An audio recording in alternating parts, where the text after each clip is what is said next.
All right, today me and my son are gonna be changing a seal on the 10-foot brush hog that we got back here. It's leaking where the output shaft is underneath the deck, causing the gearbox to go empty, and that's gonna lead to a failure. So before we have major problems, we're gonna go ahead and get on top of it and change it.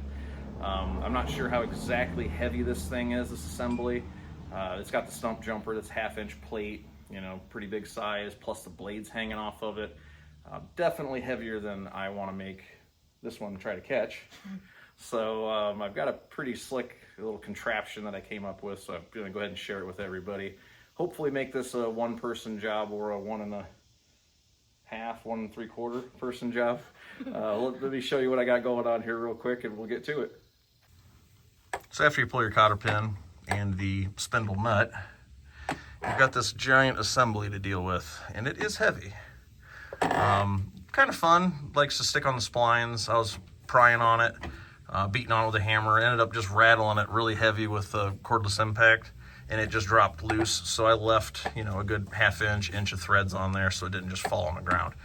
So then let's figure out how to get this thing actually safely down.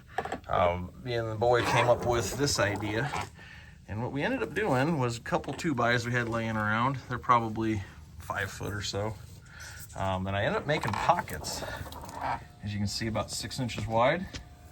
The board sideways at the top, and then 2 other boards, making a pocket basically for the floor jack to go up in, so it doesn't try to slide off one way or another. And then just a ratchet strap around it, a couple spacers to keep it clear, and it lowered down like a dream. And I think it's going to be super easy to align and put back up.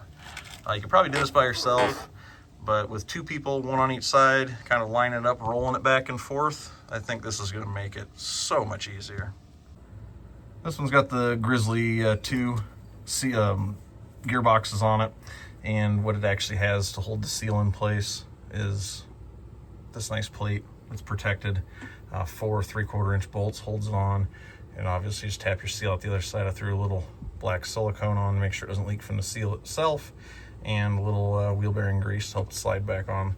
It does have a gasket up in there. It's like a nylon piece, so I'm not going to put any silicone on it. Just real quick, in case you got that exact gearbox, that's how you change the seal. So I got it all buttoned back up, changed gear oil in all the 3 boxes. This is what I ended up making out of just some scraps I had laying around.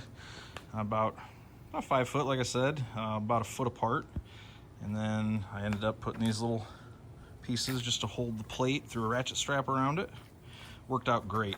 2 floor jacks. If you don't have 2, you could probably use a ratchet strap on one side. It wasn't super heavy, but this made it so much more enjoyable. So hopefully it saves somebody's fingers and head some point, because they don't fall off that heavy piece on the ground. And thanks for watching.